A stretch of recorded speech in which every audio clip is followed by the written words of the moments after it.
Inaasahan pa ng mas pinatibay na relasyon ng Pilipinas at Singapore. Ito ay sa 2 araw na official visit ni Singaporean Prime Minister Lawrence Wong. Kasunod na din ang imbitasyon ni Pangulong Ferdinand R. Marcos Jr. Bago mag-alas 4:30 ng hapon, inaasang darating si Wong sa Malacanang kung saan ay bibigyan ito ng arrival honors.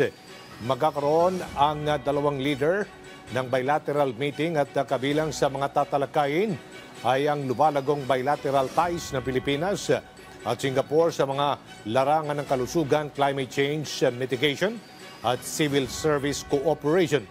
Magpapalitan din sila ng pananaw kaugnay ng mga isyong politikal at pang-ekonomiya na nakakaapekto sa rehiyon. Ito ang magiging unang bilateral visit ni Wong matapos ang kanyang reappointment noong Mayo.